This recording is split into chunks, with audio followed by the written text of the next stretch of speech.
o se quedaron en el rapto secreto? Ok, bueno, vamos a dar inicio, oramos y comenzamos.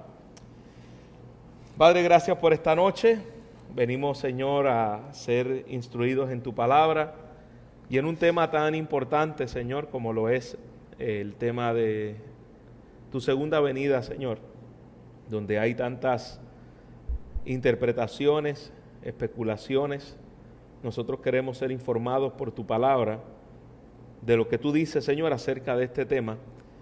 Queremos ser edificados a través de ella y que seas tú quien nos enseñe, Señor, no lo que dicen nuestras opiniones, sino que dice tu palabra acerca de este tema. En Jesucristo oramos. Amén. Muy bien, vamos a ver hoy lo que dice la Escritura de la gran tribulación, lo que dice del rapto, lo que dice del hombre de pecado y anticristo. Es probable que hoy terminemos los temas a grandes rasgos de lo que es la escatología, y la semana que viene pues vamos a tener la cena de matrimonios, que es viernes, y no vamos a tener por lo tanto clases. La que sigue voy a dar un panorama general de todo el libro de Apocalipsis en una clase, así que estaremos viendo todo el panorama de Apocalipsis y ya terminaríamos oficialmente lo que es la clase de escatología. Y yo creo que ya en teología sistemática habríamos abarcado por lo menos todos los temas principales de la teología sistemática. Hemos visto cristología, angelología, la doctrina de la palabra, hemos visto la doctrina de la salvación, la doctrina de la iglesia, la doctrina de los últimos tiempos, así que hemos abarcado muchísimo en estos meses. Y hoy pues estaremos casi terminando escatología. Cuando terminemos vamos a comenzar un curso de... me pasó ahora como la como la del Departamento de Educación, que se todo me fui en un viaje. Después que terminemos esto vamos a ir a lo que es consejería bíblica. Vamos a dar un curso de consejería bíblica, cómo aconsejar bíblicamente. Y yo quisiera pues que este lugar estuviese lleno, porque es un curso que aproximadamente va a durar como 2 meses, y quiero que la iglesia entienda cómo aconsejar de una forma bíblica, y que de aquí podamos salir consejeros para la gloria del Señor. Así que después de un tiempo de llenar nuestra mente y nuestro corazón de teología, vamos a ver cómo eso lo podemos llevar a la práctica, bendiciendo a otros en la consejería. Ok, vamos a lo que dice la Escritura de la gran tribulación. Mira lo que dice Apocalipsis capítulo 7, versículo 13 al 17. Entonces uno de los ancianos habló diciéndome: estos son los que están vestidos de ropas blancas. ¿Quiénes son? Estos que están vestidos de ropas blancas, ¿quiénes son y de dónde han venido?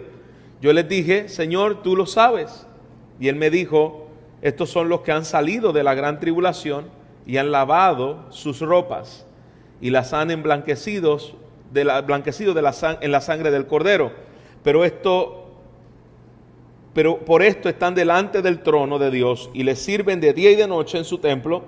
Y el que está sentado sobre el trono extenderá su tabernáculo sobre ellos, y ya no tendrán hambre ni sed, y el sol no caerá más sobre ellos, ni calor alguno, porque el Cordero que está en medio del trono los pastoreará y los guiará a fuentes de agua de vida, y Dios enjugará toda lágrima de los ojos de ellos. Así que vemos a un grupo de personas que dice la Escritura: estos son los que han salido de la gran tribulación. Ahora, ¿qué es exactamente cuando la Biblia está hablando de esa gran tribulación? Como hemos visto, han habido periodos de tiempo donde la iglesia ha pasado por tribulación, y habrá un periodo final donde la iglesia pasará por una gran tribulación. Vamos a ver un poco más sobre eso en un momento.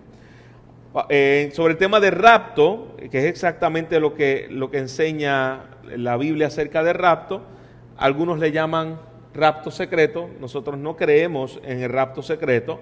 La enseñanza del rapto secreto es que Cristo va a venir de una forma secreta, la iglesia va a ser removida del mundo secretamente, y que los no creyentes que sean dejados atrás no sabrán con certidumbre dónde van las multitudes que desaparecieron, y estos no creyentes serán dejados en la tierra para sufrir 7 años de tribulación. Esto es lo que cree la mayoría de dispensacionalistas, o todos los dispensacionalistas, los cuales serán iniciados por el anticristo, que será revelado poco a poco después del rapto, al tomar lugar.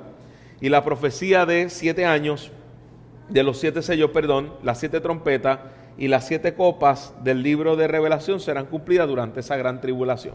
Eso lo creen los dispensacionales. Ellos creen que esto va a ocurrir un rapto secreto y van a ocurrir estas cosas.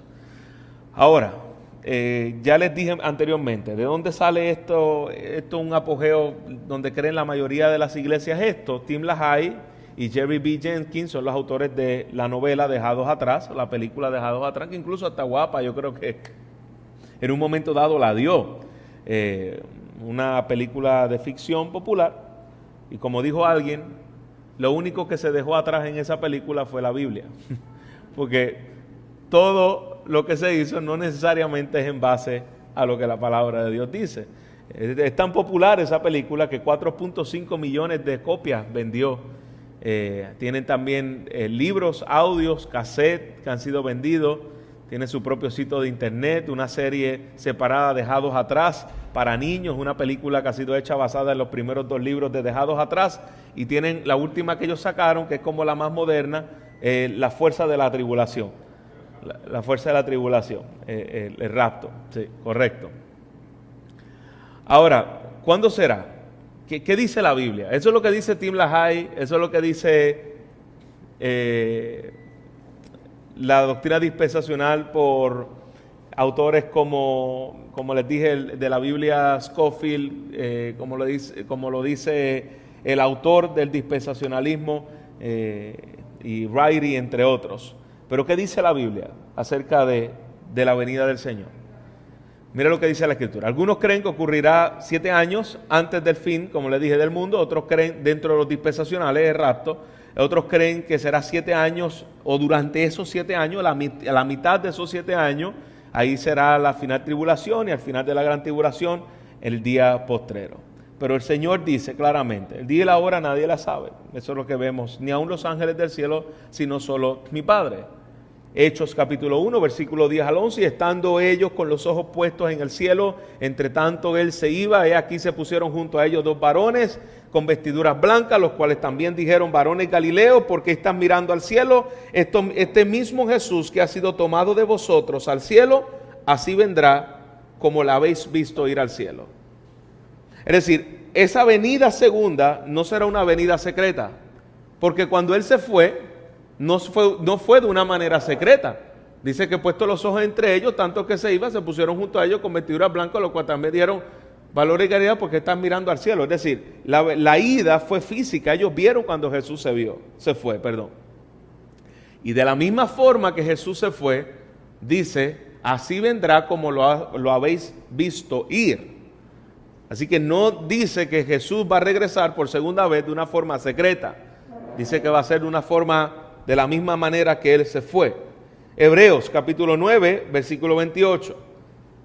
Así también Cristo fue ofrecido una sola vez para llevar los pecados de muchos, aparecerá por segunda vez. Cristo vino por primera vez, se encarnó como hombre la primera vez. La segunda venida es sin relación con el pecado para salvar a los que le esperan. Esa es la segunda venida de Cristo. No dice que Cristo va a venir 2 veces, 3 veces, una vez secreta y luego visible. Eso es un invento de los hombres. Eso no está en la palabra de Dios. Y muchos de los que dicen, no, es que están alegorizando lo que dice Apocalipsis en el versículo 20. No estamos alegorizando, porque alegorizar es tomar un libro histórico y decir que ese libro no es histórico, sino simbólico. Por ejemplo, una alegoría sería decir que Génesis, la serpiente, no era una serpiente realmente, sino era una alegoría de serpiente que hablaba. Eso es alegoría. Porque Génesis es un libro histórico, no es un libro simbólico, no es un libro apocalíptico. Génesis es un libro histórico. La serpiente habló y era una serpiente literal. ¿Por qué? Porque estoy en un contexto de un libro histórico. Pero es que las serpientes no hablan. Claro que no hablan, pero en ese momento dado, conforme al propósito soberano de Dios, Dios le concedió a esa serpiente que hablara. Detrás de ella estaba Satanás. Y no es nuevo, porque en un momento dado Dios le concedió a una burra hablar. Así que que un animal hablara no es algo nuevo dentro de un contexto histórico. Eso sería alegoría. Alegoría es tomar un libro histórico y decir que eso no es literal. Lo que se está haciendo con Apocalipsis capítulo 20, hablando del milenio, no es alegorizando, es tomar un libro lleno de alegorías, que es un libro simbólico, y ponerlo dentro de la justa perspectiva del libro histórico. Del libro alegórico o del libro simbólico, como lo es Apocalipsis capítulo 20. Así que, ¿cómo llega ahí?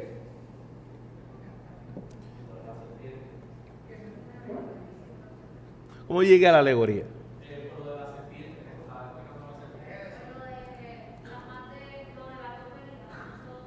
Las dos venidas, exactamente. Las dos venidas son claramente en una perspectiva histórica donde están estos libros establecidos y Jesús mismo hablando, el libro de los Hechos, el libro de los Hebreos, son dos venidas literales. No es como que una venida, rapto secreto, no se va a ver, después va a venir por segunda vez, después por tercera vez, no. Apocalipsis 1:7, aquí viene con las nubes y todo ojo le verá, y los que traspasaron y todos los linajes de la tierra harán lamentaciones por él. Sí, amén. Yo soy el alfa y el omega, el principio y el fin, dice el Señor, el que es, el que era y el que ha de venir, el Todopoderoso. Vuelve por segunda vez de forma visible, aguardando la esperanza bienaventurada y la manifestación gloriosa de nuestro gran Dios y Salvador Jesucristo. Estamos esperando ese día, donde Cristo regrese físicamente a la tierra por su iglesia, no de una forma secreta. Entendamos bien, ¿creemos en la venida de Cristo? Sí. ¿La Biblia habla de un rapto secreto? No. Por lo demás, me he guardada, 2 Timoteo 4:8, la corona de justicia, la cual me dará el Señor juez justo en aquel día, el día de su venida. Esto es una referencia al día de la segunda venida, aquel día. Y no solo a mí, sino también a los que aman su venida. Estamos esperando su venida literal, física. Segunda de Pedro 3:12, esperando apresurados para la venida del día de Dios, en el cual los cielos encendiéndose serán desechados y elementos siendo quemados se fundirán. Pedro toma esto del sermón, de la exposición de Jesús en Mateo 24, hablando de lo que pasaría, porque estas son las mismas palabras de Jesús. Esperando apresurados para la venida del día de Dios, cuando Cristo regrese. Cristo regresa por su iglesia, viene por segunda vez, e inmediatamente, ¿qué ocurre? Se encienden los cielos. Mateo 24. Serán desechados, los elementos siendo quemados se van a fundir. ¿De dónde sacó eso Pedro? De las palabras de Jesús. Eso fue lo que dijo Jesús cuando Él regresa en su reino, Mateo 24:29. E inmediatamente después de la tribulación de aquellos días, es decir, la iglesia pasando por una tribulación, aún en el tiempo final, como lo pasó literalmente en el año 70, fue una gran tribulación.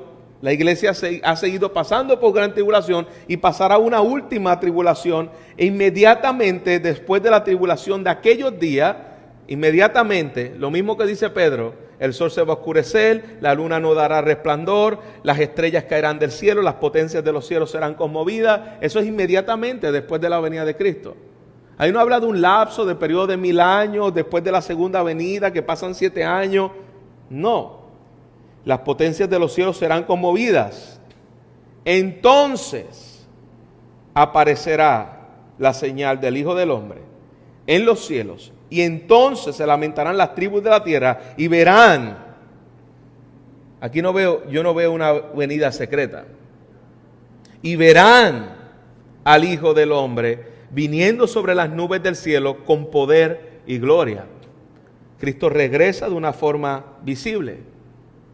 Y luego de eso, inmediatamente o simultáneamente, enviará a sus ángeles con gran voz de trompeta y juntará a sus escogidos de los 4 vientos desde un extremo del cielo hasta el otro. Cristo viene de forma visible y viene por su iglesia. ¿Ah? Viene por su iglesia, amén, aleluya. inmediatamente después de la tribulación de aquellos días. Así que no podemos decir que la venida de Cristo es después de la tribulación, antes de la tribulación, y que el Señor viene antes de que la iglesia pase por una tribulación y se la va a llevar, porque aquí claramente dice inmediatamente después de la tribulación de aquellos días van a ocurrir estas cosas. La iglesia ha pasado y pasará por tribulaciones.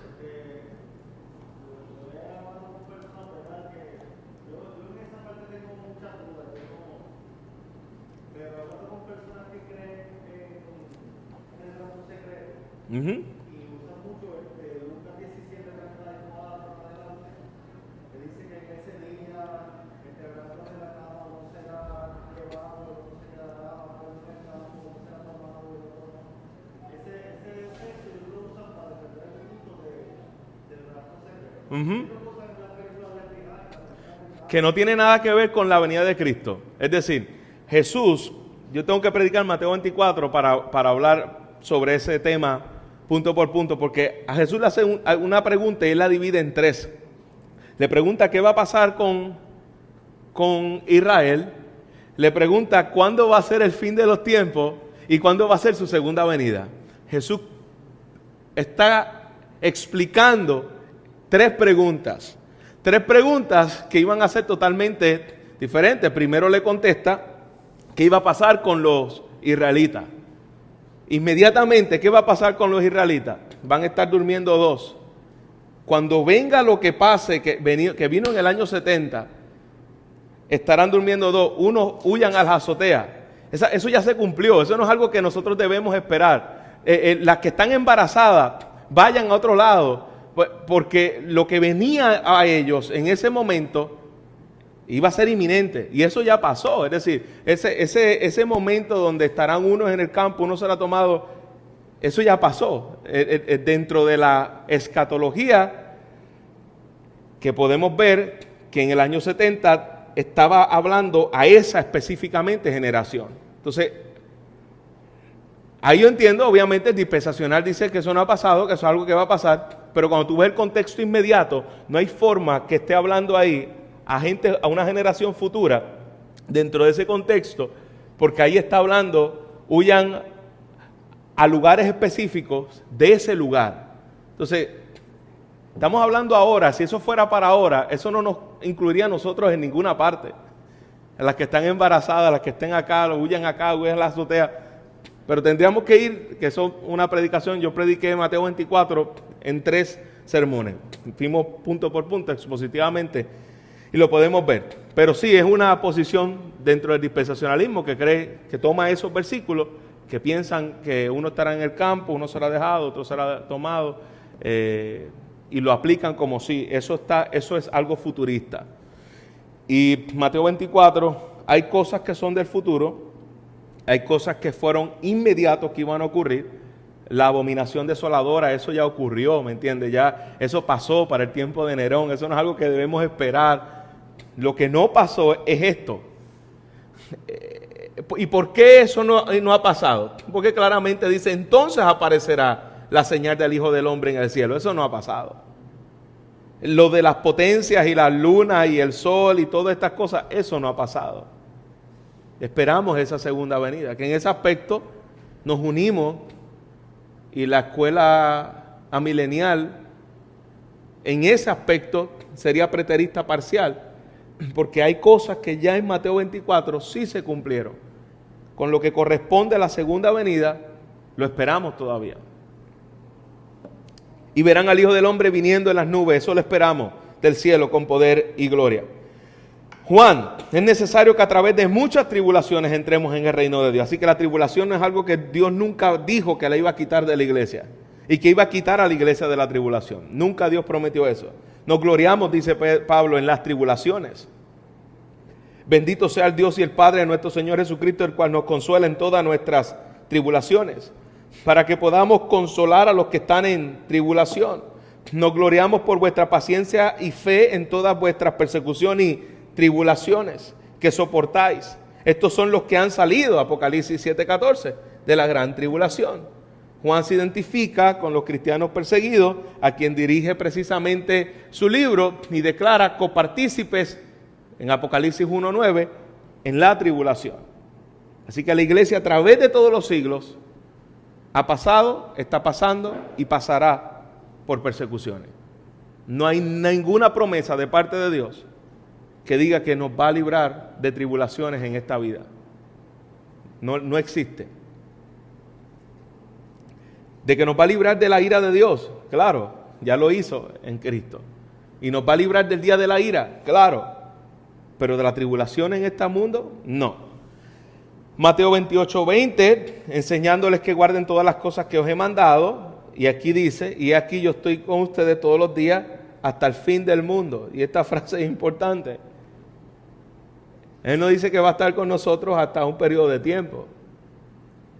Él va a estar con nosotros hasta el fin del mundo. Eso, si Él va a estar con la iglesia hasta el fin del mundo, quiere decir que la iglesia va a estar en la tierra hasta el fin del mundo.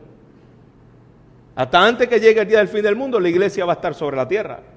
Porque Él prometió estar con nosotros hasta el fin del mundo y estará con la iglesia hasta el fin del mundo. Así que ¿cómo es posible que esté con ellos, los que andan predicando y haciendo discípulos hasta el fin del mundo, si se fueron al cielo 7 años antes del fin del mundo? Entonces no estuvieron hasta el fin del mundo. Y la iglesia no estuvo hasta el fin del mundo. Si alguna diferencia entre la tribulación y la gran tribulación. Sí. Han habido tribulaciones grandes, pero parece que esa gran tribulación va a ser como la última final. Es decir, la última tribulación que la iglesia va a pasar. Que sería lo que en el libro de Daniel habla de esas 3 semanas y media. Habla de 3 semanas y media y luego de las últimas 3 semanas y media que va a ser el tiempo. Sí, lo que pasa es que esa interpretación de Daniel es dispensacional. Es decir, Daniel se cumple cuando Cristo vino a la tierra. Es decir, las profecías de Daniel fue en la primera venida de Cristo. Sí, porque dice que cuando matan al Mesías. Claro, cuando matan al Mesías, todo eso vino en la primera venida. Solamente que el dispensacional toma una semana, las divide, que tendríamos que hacer igualmente un estudio de Daniel para poderlo entender, y parte esos años y los años diciendo, mira, estos son tantos años, cosas que se cumplieron para el tiempo de Daniel. Ahora, las profecías del Mesías se cumplieron literalmente cuando Cristo vino por primera vez a la tierra. Que cesaron los sacrificios, todo eso se cumplió cuando Cristo vino por primera vez. Pero la mezclan y la toman con la segunda venida de Jesús a la tierra. Y cada semana vuelven años. Correcto. Pero la gran tribulación, cuando dice estos son los que han salido de la gran tribulación, no son solamente los que salieron de la última tribulación, sino los que han salido de las tribulaciones a través de todos los siglos, los creyentes que han pasado por tribulación y persecución a través de toda la era de la iglesia. La resurrección de los muertos, y aquí os digo, es un misterio, no todos dormiremos, no todos estaremos muertos cuando Cristo regrese. Así que alguien dijo por ahí que lo único que tenemos seguro es la muerte. Pues se equivocó. Se equivocó porque aquí dice que va a haber gente que no va a morir. Cuando Cristo regrese, si estamos vivos, no vamos a morir. Y obviamente, claro que la muerte es segura para todos, pero hay una excepción, que si Cristo regresa antes, no todos dormiremos, no todos vamos a morir. Si Cristo viene para este tiempo, no vamos a experimentar la muerte, porque en un momento, en un abrir y cerrar de ojos, a la final trompeta, porque se tocará la final trompeta, y los muertos serán resucitados incorruptibles. Y mira cómo dice aquí el apóstol Pablo, y nosotros seremos transformados. Pablo esperaba que para el tiempo de él no pasara por la muerte, y que Cristo viniera y fuera transformado. Y eso es un anhelo legítimo. Nosotros debemos aún esperar la venida de Cristo para nuestro tiempo. Y que nuestros cuerpos sean transformados. Si no serán transformados si morimos, como quiera serán transformados, pero si estamos vivos, también van a ser transformados.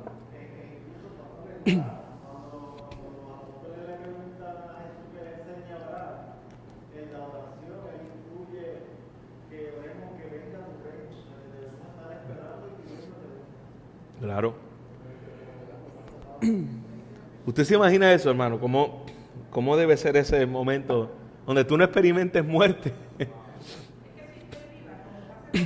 Te mueres. Y ahí mismo te transforma.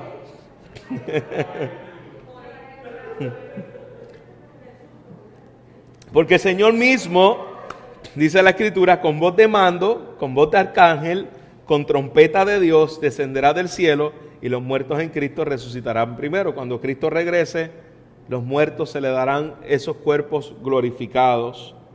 La séptima trompeta marca el comienzo del día del Señor y con la última trompeta comenzarán los juicios y los galardones de los seres humanos.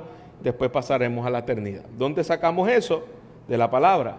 El séptimo ángel tocó la trompeta y hubo grandes voces en el cielo que decían, cuando la Biblia habla de las trompetas, las copas y los sellos, son 7 trompetas, y cuando estudiemos Apocalipsis lo vamos a ver con detenimiento. 7 trompetas, 7 sellos y 7 copas. Está hablando de lo mismo. No es como que las 7 copas son una cosa, los 7 sellos son otro. El libro de Apocalipsis está escrito de forma paralela, diciendo lo mismo en 3 distintas maneras, o con 3 distintos ejemplos. Primero lo dice con 7 copas, con 7 trompetas, con 7 sellos. Pero está hablando de los juicios de Dios que se van a dar de forma paralela, dividida en 3, diciendo lo mismo 3 veces. ¿Perdón? Con 3 ilustraciones distintas, correcto.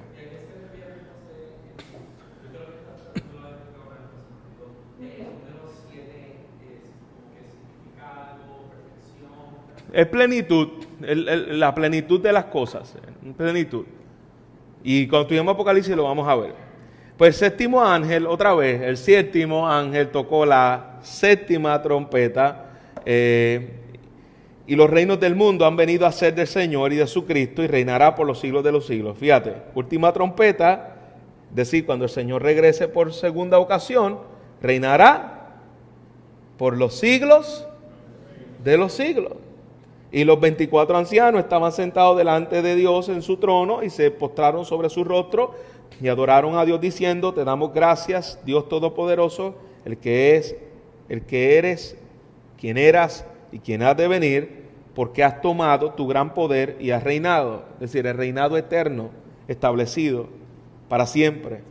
Y se han airado las naciones y tu ira es venida y el tiempo de los muertos para que sean juzgados y para que les dé los galardones a tus siervos, los profetas, a los santos, a los que temen tu nombre, a los pequeñitos, a los grandes, y para que destruyas a los que destruyen la tierra. Mira qué clara esta escatología. No hay por dónde perderse. El Señor regresa por segunda vez, grandes voces en el cielo, es lo mismo que dice Pablo, con voz de mando, con trompeta de Dios, los muertos en Cristo resucitarán primero y aquellos que hayamos quedado seremos transformados. Los reinos han venido ahora a ser de nuestro Cristo, del Señor y de su Cristo, y reinará por los siglos de los siglos.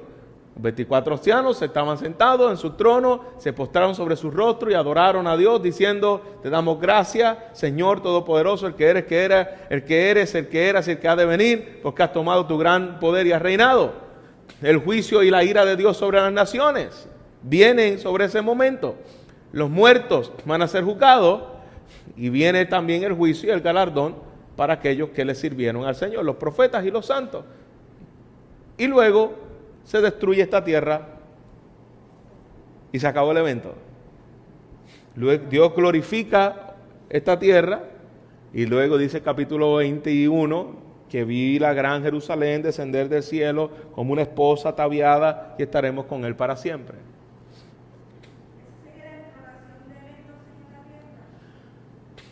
Para siempre, correcto.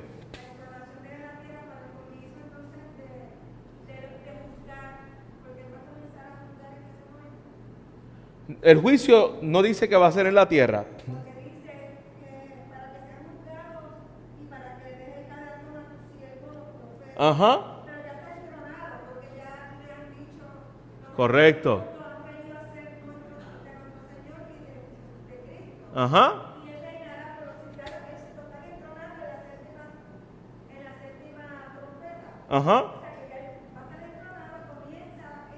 Sí, está en su reino, en su juicio, pero todavía aquí no ha habido ese lapso que no habla mucho la Biblia en el proceso donde Él reinará para siempre aquí, que lo vemos en Apocalipsis 21.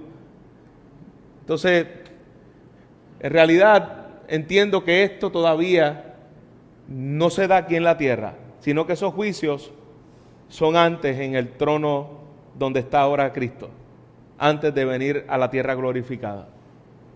Pero muy buena observación, muy buena observación. Tesalonicenses nos habla también, según de Tesalonicenses 2, 1 al 3, con respecto a la segunda venida del Señor.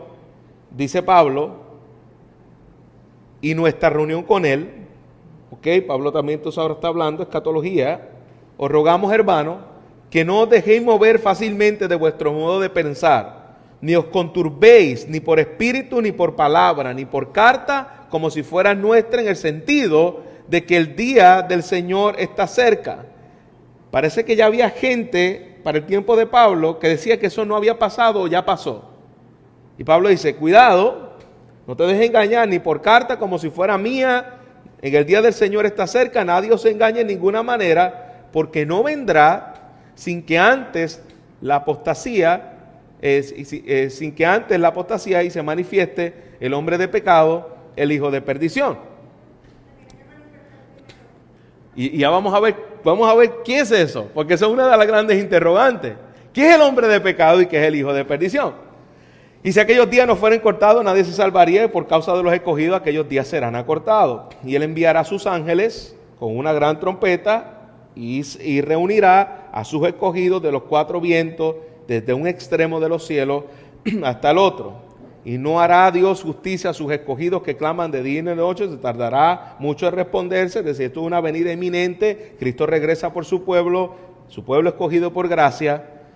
Pedro dice, apóstol de Jesucristo, a los expatriados de la dispersión en el Ponto, Galacia, Capadocia, Asia, Bitinia, elegidos de Dios. Pero nosotros debemos dar siempre gracias a Dios. Lo que yo quiero que podamos ver es que Dios es fiel para con su pueblo escogido, de que Dios haya escogido desde el principio para la salvación, por la fe, por el Espíritu, y la fe en la verdad, según nos escogió en Él antes de la fundación del mundo. Su pueblo escogido por gracia está seguro. Cristo regresa por segunda ocasión por su pueblo escogido. Ahora, ¿cuándo se manifestará el hijo de perdición, el anticristo, que dice Tesalonicense que va a ocurrir? Dice Pablo en 2 Tesalonicenses que va a ocurrir. Primero definamos qué es anticristo. ¿Qué significa anticristo? La palabra anticristo es una palabra compuesta. Anti y obviamente Cristo. La palabra anti significa en lugar de o en contra de. Anti es en lugar de o en contra de. Y aunque anticristo, cuando aparezca, lo que hace es precisamente es estar en contra de Cristo. Podemos entonces definir, anticristo es una persona que está en contra de Cristo. Eso es anticristo. ¿Y qué dice Tesalonicense del anticristo? El cual se opone a todo lo que es Dios y es objeto de culto. ¿Qué es el anticontra Cristo? Lo que se opone a todo lo que es Dios y objeto de culto a Dios y su Cristo. Así que ponerse en el lugar de Cristo, actuar como si fuera Cristo, eso es el anticristo. La palabra Cristo significa ungido. La palabra ungido en griego se traduce como Cristo. Eso es, la palabra Cristo es igual a ungido. Y la Biblia lo utiliza para referirse al Mesías, Hijo de Dios. Es decir, el anticristo o el que está en contra de Cristo, en contra del ungido de Dios, en contra del Mesías, se sienta en el templo de Dios como Dios, dice segunda de Tesalonicense. Ahora, ¿cómo es posible que este tal anticristo inicuo sea solamente un individuo, como creen la mayoría, todos los dispensacionales, si Pablo, cuando habló del anticristo, dice que ya estaba en la tierra siendo detenido hace 2000 años atrás? Si es una sola persona, como algunos creen, y que se va a manifestar esa sola persona, que será el único anticristo. Mira lo que dice Pablo, ahí mismo en 2 Tesalonicenses, donde está hablando de eso, versículo 6. Y ahora vosotros sabéis lo que lo impide, para que su tiempo se manifieste, porque ya está obrando. No dice que va a obrar. Ya en el tiempo de Pablo estaba obrando el anticristo. Ya está obrando el misterio de iniquidad. Solamente espera hasta que sea quitado en medio el que lo ahora le impide. El que entendió Apocalipsis 20, podemos decir, entender y explicar lo que dice Pablo. ¿Quién es el que lo impide? ¿Quién es el que impide que Satanás haga y deshaga aquí en la tierra ahora mismo?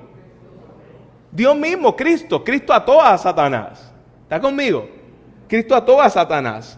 Entonces será manifestado aquel inicuo, el cual el Señor matará con el espíritu de su boca.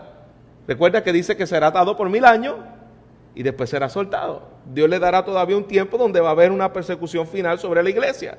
Y Dios destruirá con el resplandor de su venida aquel inicuo cuyo advenimiento es según la operación de Satanás, con grandes potencias, señales y milagros mentirosos. Fíjate bien, Satanás, cuando dimos la clase de angelología, yo les expliqué que Satanás no hace milagros creativos. Satanás no puede crear nada. El único que crea, el único creador es Dios. Satanás no crea, no es creador de nada. Satanás no ha creado una sola cosa en este mundo, ni en todo lo que existe en este mundo, ni en los mundos que existen en todo el universo. Satanás no puede crear. Pero pastor, aquí dice que hará potencias y señales y milagros. Sí, mentirosos, no son reales, son mentiras. ¿Veis? Señales, prodigios y milagros mentirosos, son mentiras, porque Satanás no tiene esa autoridad y ese poder. Con todo engaño de iniquidad, otra vez aquí, engaño de iniquidad, en los que perecen. No es que lo hacen en todo. Obviamente los que perecen ya tienen la mente nublada, porque rechazaron la verdad, por cuanto no recibieron el amor, aquí está, de la verdad para ser salvos. No es que van a engañar a su pueblo con estas cosas, no, van a engañar precisamente, y han engañado y seguirán engañando y lo harán hasta el final, aquellos que no recibieron el amor a la verdad, no amaron la palabra de Dios. Por eso son fácilmente engañados, porque no amaron la palabra de Dios. Juan, ya vimos lo que dice Pablo, el ministerio de la iniquidad ya está entre vosotros, dice Pablo. Juan, primera de Juan, dice, hijitos, ya es el último tiempo, y según vosotros oísteis que el anticristo viene. Como muchas veces hemos oído nosotros, el anticristo viene. Pablo dice, así ahora han surgido muchos anticristos. No uno, no estamos esperando un anticristo que viene. Han surgido muchos anticristos, por esto conocemos que es el último tiempo. ¿Quién es el mentiroso sino aquel que niega que Jesús es el Cristo? Este es anticristo, el que niega al Padre y al Hijo. No está hablando de un personaje que vendrá solamente, está hablando de un espíritu que hay manifestado en muchas personas. El espíritu del anticristo. ¿Ok? Y todo espíritu que no confiesa que Jesucristo, 1 de Juan 4, ha venido en carne, no es de Dios. Este es el espíritu del anticristo. ¿Qué quiere decir, pastor? Que ya el anticristo está, como algunos hicieron una película en Halloween, le encanta sacar películas de anticristo. Salió una recientemente, hablando se llamaba así mismo, el anticristo. Y es este niño que nace y que tiene poderes desde chiquito. ¿Ah? Ajá, ese mismo. Ustedes lo ven, impíos son.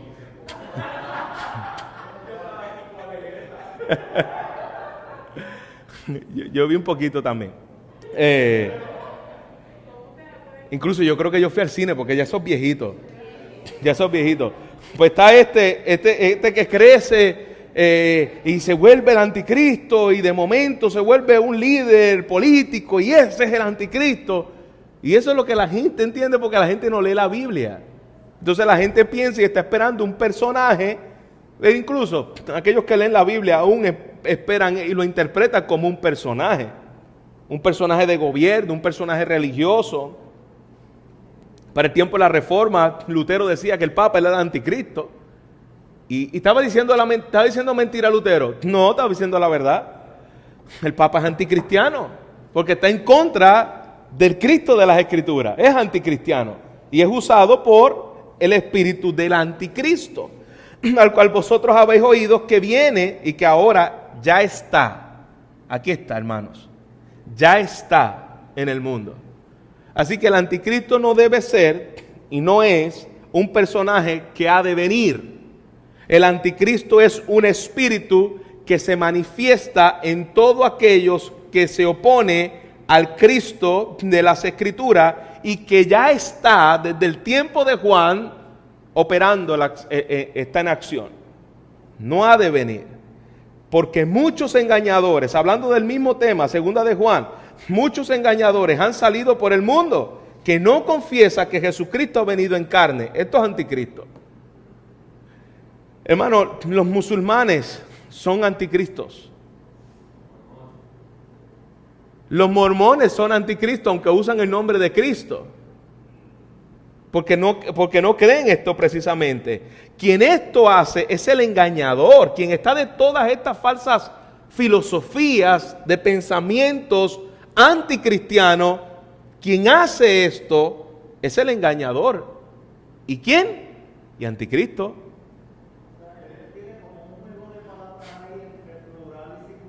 Ajá. Y eso lo vamos a ver. Por el espíritu del anticristo. Exactamente. Y lo vamos a ver. Ahora, interesante, mira.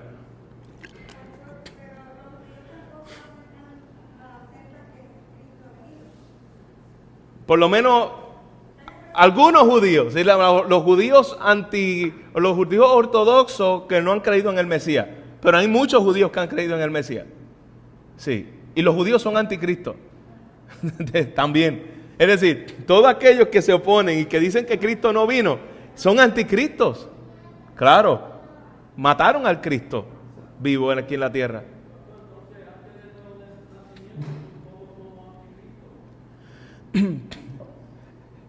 Si estábamos en esa corriente, sí, y esto te lo va a explicar ahora mejor. Mira, al contrario, por ejemplo, cuando la Biblia habla en 1 Tesalonicenses del hombre de pecado, esa es una de las grandes interrogantes. El hombre de pecado que creen y lo asocian, dice, es el anticristo. Y sí es cierto, pero tenemos que explicar qué es el hombre de pecado o el hombre de iniquidad. Cuando la Biblia habla en términos de hombre de Dios, dice el hombre de Dios, no dice los hombres de Dios. De la misma forma, cuando la Biblia habla acerca de los hombres de pecado y de iniquidad, lo pone en singular. El hombre de pecado. Cuando habla acerca del hombre de Dios, dice el hombre de Dios. Por ejemplo, ¿es el hombre de Dios una sola persona? Cuando la Biblia habla el hombre de Dios, ¿es una sola persona? No, no es una sola persona. Por ejemplo, 1 Timoteo capítulo 6, porque la raíz de todos los males es el amor al dinero, el cual han codiciado algunos y se han extraviado de la fe y fueron traspasados de muchos dolores. Mas tú, oh hombre de Dios, ¿le está hablando a una sola persona? No. Huye de estas cosas y sigue la justicia, la piedad, la fe, el amor, la paciencia, la mansedumbre. Estas son las características de un hombre de Dios. El hombre de Dios sigue la justicia, sigue la piedad, sigue la fe, sigue el amor, la paciencia y la mansedumbre. Cuando tú ves estas características, tú dices, he aquí un hombre de Dios. ¿Está conmigo? He aquí un hombre de Dios. Ahora, de la misma forma, cuando Pablo llama muchas veces a Timoteo, le dice, mas tú, oh hombre de Dios, refiriéndose a Timoteo. ¿Significa que Timoteo era el único hombre de Dios? No. El mismo apóstol Pablo era un hombre de Dios. Y los apóstoles eran hombres de Dios. Toda la escritura es inspirada por Dios, 2 Timoteo 3. Es útil para enseñar, redarguir, corregir, instruir en justicia, a fin de que el hombre de Dios sea perfecto. No está hablando de uno solo. Está hablando del hombre de Dios manifestado en todos los hombres, enteramente preparado para toda buena obra.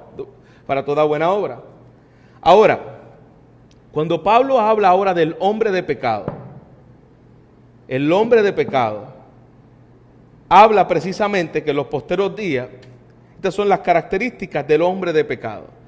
Van a ser ávaros, vanagloriosos, soberbios, blasfemos, desobedientes a los padres, impíos, sin afecto, natural, implacables, calumniadores, intemperantes, crueles, aborrecedores de lo bueno, traidores, impetuosos, infatuados, amadores de los deleites más que de Dios, tendrán apariencia de piedad, pero negarán la eficacia de ella, a tales evita.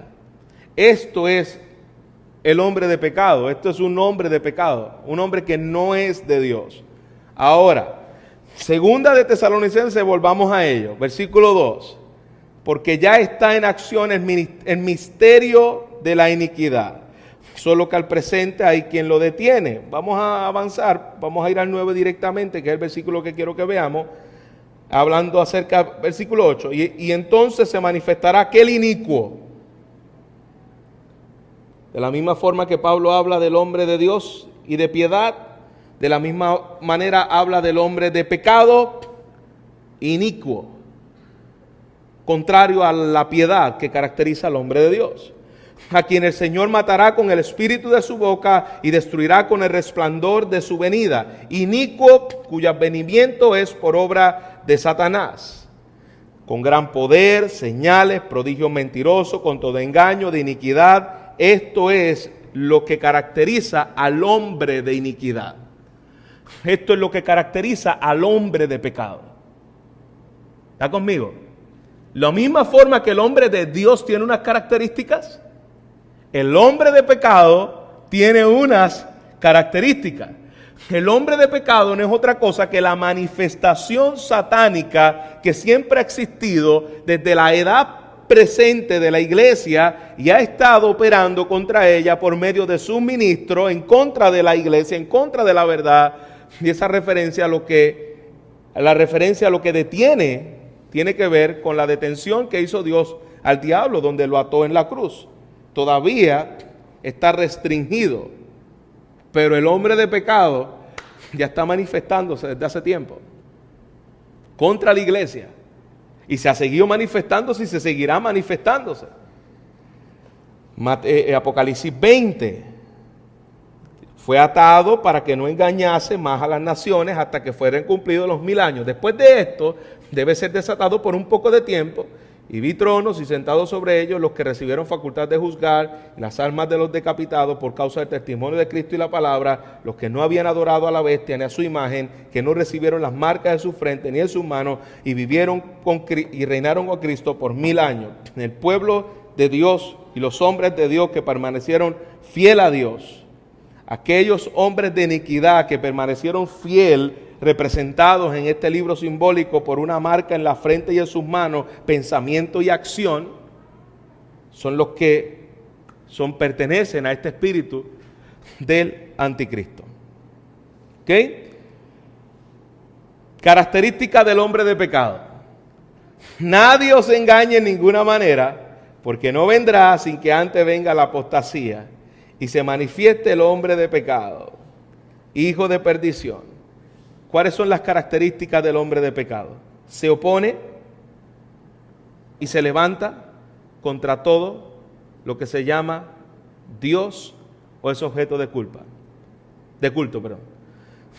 2, se sienta en el templo de Dios como Dios. Es decir, ese hombre de pecado se viste de religión. Por eso es que dentro del hombre de pecado están predicadores. Hombres de pecado. Y no son hombres de Dios, hombres de pecado.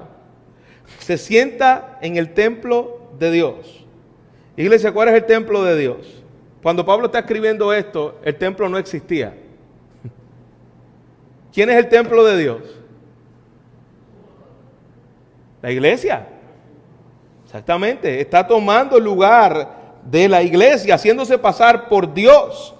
¿No os acordáis que cuando yo estaba todavía con vosotros os decía esto? Así que miremos aquí las características. Se opone y se levanta contra todo lo que se llama Dios y es objeto de culto.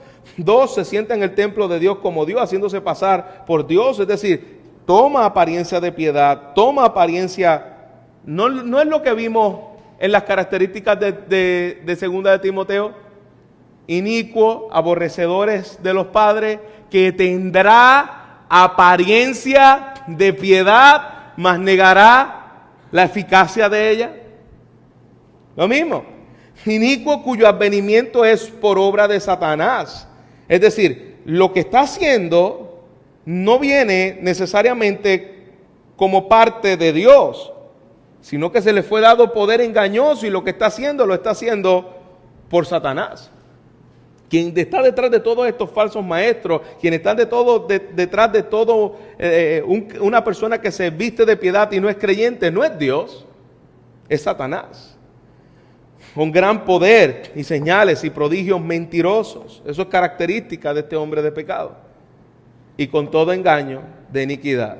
La mentira caracteriza a un falso creyente o a algún hombre que es bien claramente descrito en la Escritura, hombre de pecado. Hombre de pecado. Pablo recibió los embates del hombre de pecado en el tiempo que él vivió. Dice que la Escritura, que en medio de una gran oposición, Pablo predicó el Evangelio. No, porque nuestra exhortación no procedió de error, ni de impureza, ni de engaño. Fue resistido al avance.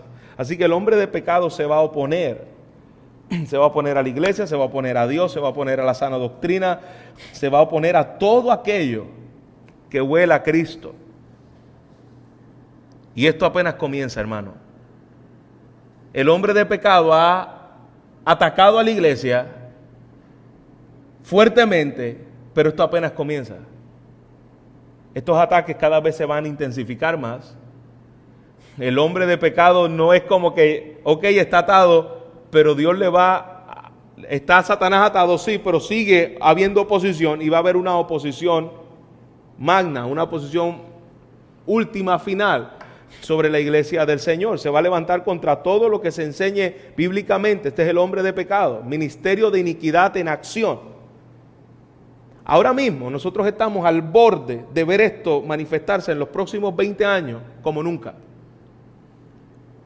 Donde tú hablar abiertamente la palabra de Dios y decir que Jesucristo es el único camino, te van a tildar de intolerante, de retrógrada, te van a tildar de racista por tú levantar el nombre de Dios. Sí, pero todavía tenemos ciertas libertades aquí en América. Pero todavía nos permiten hablar por la radio, todavía nos permiten decir estas cosas. Ya estamos viendo censura dentro de Facebook y las redes sociales por tú hablar, pero esto se va a intensificar y por eso yo digo, apenas esto comienza. Las características del ministerio de la iniquidad han estado desde el pasado, están en el presente, pero esto se intensificará en los días finales. Cada día más. Se sienta en el templo de Dios como Dios, haciéndose pasar por Dios. Los mismos religiosos. Hermanos, Cuando tú escuchas a un líder religioso que lo siguen millones y millones, como lo es el Papa, decir que la homosexualidad es algo que nosotros como iglesia debemos abrir las puertas a los homosexuales para que ellos tomen los sacramentos, lo que habla aquí, precisamente. Se sienta en el templo de Dios como Dios, haciéndose pasar por Dios, tomando acciones que no dice Dios. Él es un hombre de pecado. Es la manifestación de la iniquidad en su plena acción. El hombre de pecado, cuando se manifieste totalmente, se sentará en el lugar de autoridad en la iglesia y ha de enseñar como Dios, haciéndose pasar por Dios. No es algo que esperamos, es algo que ya está ocurriendo. Cuando la palabra de Dios dice algo y alguien se opone claramente a lo que dice, es el ministerio de piedad en acción. La iglesia metodista apóstata dice que la homosexualidad debe ser aceptada, que ya tienen ministras lesbianas como pastoras. Ministerio de la iniquidad. Tuercen las escrituras a su antojo para sostener doctrinas y tradiciones donde el hombre de pecado esté sentado en el templo de Dios. La iglesia profesante, la iglesia externa que ha dado lugar a aceptar doctrinas falsas y la verdad de Dios. No esperemos un personaje religioso. Este espíritu está metido dentro de la iglesia externa, la iglesia apóstata. Es algo que ya ha estado, tuvo por el tiempo de Pablo y cada vez se ha de intensificar más. Y ahora vosotros sabéis lo que lo detiene, a fin de que su debido tiempo se manifieste. ¿Quién lo detiene? Cristo. ¿Cuándo será esto? No sabemos. ¿Podemos estar cerca? Probable. Puede ser que dure 1000 años más. Probable. No sabemos cuándo va a ser esto. El hombre de pecado se ha de manifestar a su debido tiempo. Se ha ido manifestando y se seguirá manifestando, siendo que viene por obra de Satanás. Entonces esta manifestación debe coincidir. La manifestación plena del hombre de pecado debe coincidir con la desatadura del diablo después de los 1000 años. Tiene que coincidir eso. Esos 1000 años comienzan con la atadura del diablo. Cuando termina el diablo es soltado otra vez por un poco de tiempo.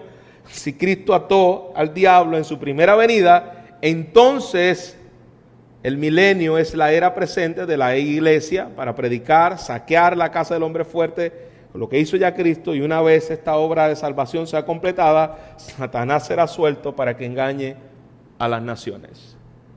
El hombre de pecado y la iniquidad manifestada como nunca sobre la tierra. ¿Okay? Apocalipsis 13:4, y adoraron al dragón que había dado autoridad a la bestia, adoraron a la bestia diciendo, ¿quién como la bestia? ¿Quién podrá luchar contra ella? También se le dio boca que hable grandes cosas y blasfemia. Recuerda que este es el mismo hombre de pecado. ¿Ok? Y se le dio autoridad para actuar 42 meses. Y abrió su boca en blasfemia contra Dios, para blasfemar de su nombre, de su tabernáculo, es anticristo, y de los que moran en el cielo, y se le permitió hacer guerra contra los santos y vencerlo. Es decir, la iglesia va a parecer que va por un poco de tiempo ser derrotada, y que al fin la cayó, y que al fin ganó. Se le dio también autoridad sobre toda tribu, pueblo, lengua y nación. Y le adoraron todos los moradores de la tierra, cuyos nombres no están escritos en el libro de la vida. Obviamente, los que están escritos en el libro de la vida y del Cordero son su pueblo escogido por gracia, su iglesia. Ahora, esto, donde se le permite hacer guerra contra los santos y vencerlo, esto como parece como las películas estas de Avengers, ¿no? Que al final, la antepenúltima creo que fue, el mal venció sobre el bien. Y tú estabas, wow, ¿cómo terminó esta película tan porquería? Pero cuando luego viene, sabemos que eso no iba a terminar así. Eso pareciere que el mal venció. Y estamos en un tiempo, y cuando llegue esta era final, pareciere que el mal venció, pero to be continuing. Esto no se ha acabado. El Señor vencerá. y nosotros somos vencedores juntamente con Él. La iglesia y los escogidos de Dios pasaremos por la gran tribulación y por tribulación, pero que jamás se haya visto sobre la faz de la tierra, y la razón por la cual es mayor el que está, es la mayor, es porque es una tribulación y persecución espiritual. Lo que el diablo busca no es simplemente destruir el cuerpo de los cristianos verdaderos, sino corromper la verdad de Cristo con engaño, haciéndolos callar el testimonio de la verdad de los santos, y pareciere como que lo van a lograr matando a esa persona. Pero lo que ha pasado desde toda la iglesia es que matan a uno, y esa sangre son la semilla que hace germinar a una nueva generación de creyentes y a una iglesia que se levanta en el poder de Dios. Es decir, pareciera, los vencimos, se acabó, los matamos, acallamos la iglesia del Señor. Pero lo que dice la palabra del Señor es que al final de todo esto el Señor vendrá con voz de mando y con su palabra vencerá y derrotará a los enemigos de la iglesia. Justo antes de que el hombre de pecado se manifieste, se levantará una época de apostasía global en la iglesia. Se manifiesta a plenitud, donde personas que profesan ser cristianas dejarán a un lado la autoridad de las Escrituras en busca de nuevas verdades, profesan ser creyentes, y Dios los pasa por el sedazo, y te das cuenta, este no era. La persecución va a probar realmente quiénes son y quiénes no son. La persecución prueba eso. Por eso que la aflicción y las tribulaciones prueban realmente si nuestra fe está cimentada en la verdad o si solamente es una fe superficial. Vendrán tiempos cuando no sufrirán la sana doctrina, sino que teniendo comezón de oír, se amontonarán con maestros conforme a sus propias concupiscencias, apartarán el oído de la verdad y se volverán a las fábulas.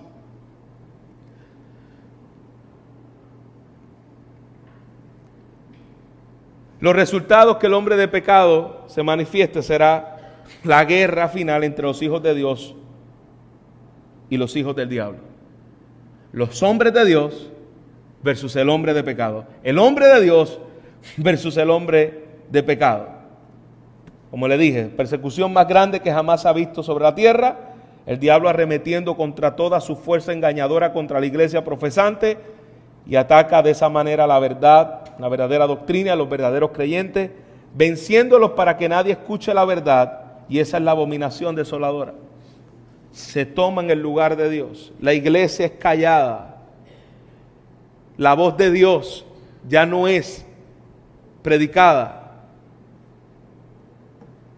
Por cuanto veáis el lugar santo, obviamente esto ya ocurrió en el tiempo del profeta Daniel, pero aquí todavía hay, el parte del tiempo del año 70 en el tiempo de Cristo. Hay de los que están en cinta, huyan si es invierno, está hablando específicamente.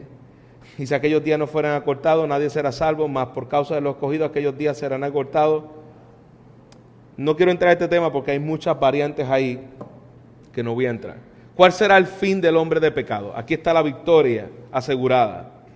Y entonces se manifestará otra vez aquel inicuo a quien el Señor matará con el espíritu de su boca. Y destruirá con el resplandor de su venida aquel que digo, mira, vencimos la iglesia, callamos la iglesia. Por causa de esto, yo no puedo ser postmilenial.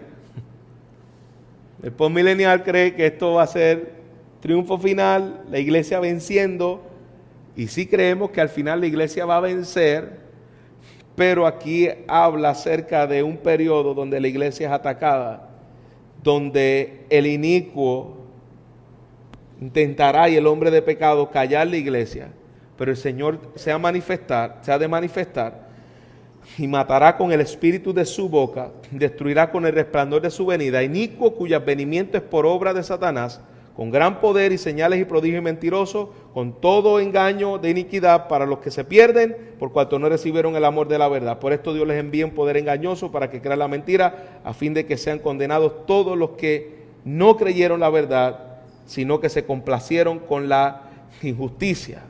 Y cuando termine los 1000 años que fueron cumplidos, Satanás será suelto de prisión, va a engañar a las naciones, los 4 ángulos de la tierra, subieron con la anchura y circundaron el campo de los santos y la ciudad amada, y de Dios descendió fuego del cielo y los devoró.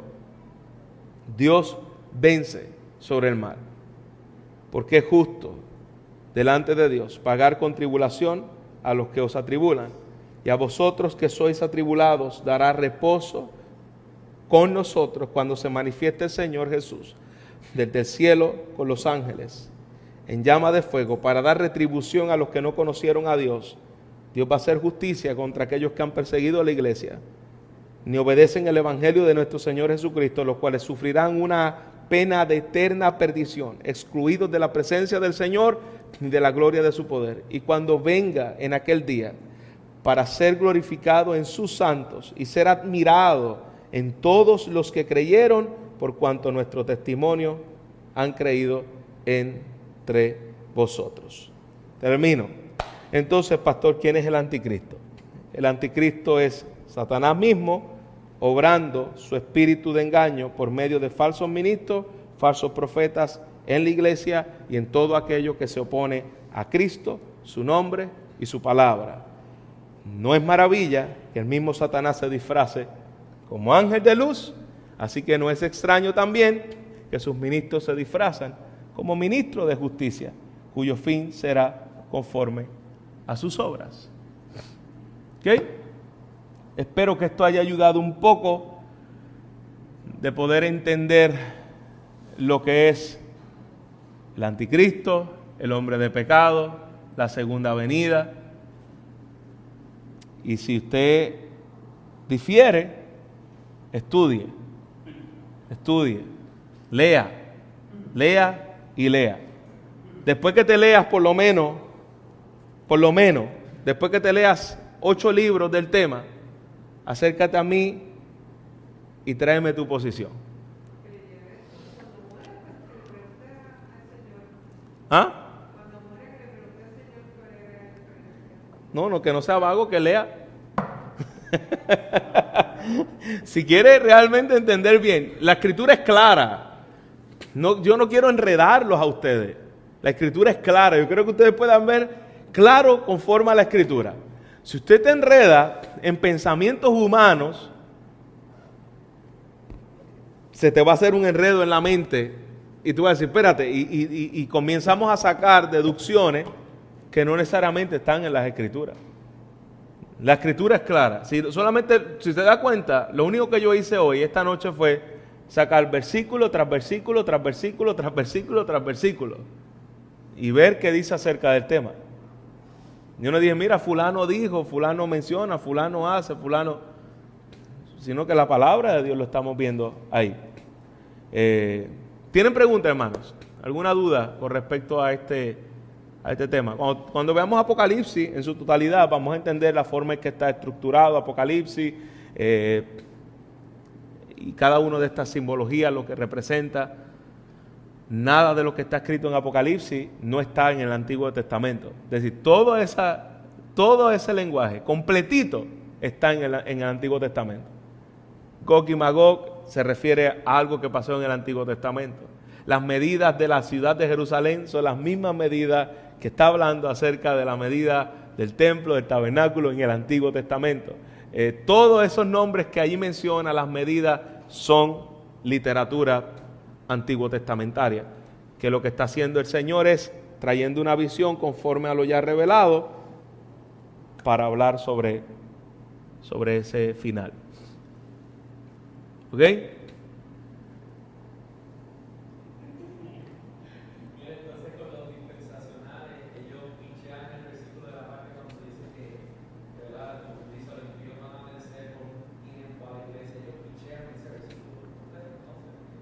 No lo pichean, pero lo reinterpretan. Es decir, ese periodo donde pasa eso, ellos dicen que el Señor primero se lleva a la iglesia y que esas cosas pasan en el periodo de los 7 años de la tribulación. y después Cristo viene por la iglesia de forma física.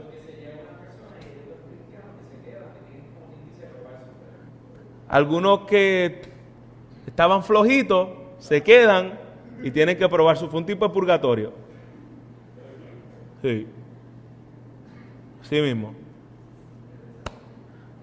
Bueno, gracias Señor, porque en medio de tantas interpretaciones nos queda claro, Señor, que tú vuelves por segunda ocasión, te veremos de forma visible. Y Señor, en medio de un mundo donde la apostasía cada vez es más grande, donde estamos viendo cosas, Señor, que hace años atrás, hace 1000 años atrás, 500 años atrás, o tan reciente como 100 años atrás, jamás hubiésemos pensado que aceptaran pastores homosexuales, que viviéramos en un libertinaje como lo estamos viviendo, llamándose hombres de Dios. Pero claramente, Señor, vemos la diferencia en tu palabra de las características de un hombre de Dios y las características del hombre de pecado. Señor, que cada día podamos reflejar en nosotros el fruto de tu Espíritu Santo, de lo que es un hombre de Dios. Y que cada vez que veamos, Señor, reflejos y destellos de las características del hombre de pecado, que resiste tu verdad y que no ama tu palabra, Padre, nos aperciba y nos haga correr a tu gracia, a tu misericordia, a tu Hijo Jesús, a tu palabra, Señor, y que en tu iglesia pueda ser tan evidente la distinción entre lo que es un hombre de Dios y lo que es un hombre de pecado, que podamos, Señor, rápidamente identificarlo, Señor, para que tu iglesia sea preservada del error, amando tu verdad. No podremos ser preservados del error si nos descuidamos en tu verdad y tu palabra. Pero, Señor, si cada día profundizamos en tu verdad, podemos, Señor, permanecer firmes aún con el ataque del anticristo, aún con el ataque del hombre de pecado, aún con el ataque, Señor, de la iniquidad y el ministerio de la iniquidad manifestándose. Dice tu palabra al final que estos son los que vencieron y los que triunfaron, los que fueron fieles y vencieron por la sangre del Cordero. Estos son escogidos, amados y fieles. Padre, que eso nos caracterice como hombres tuyos, Señor.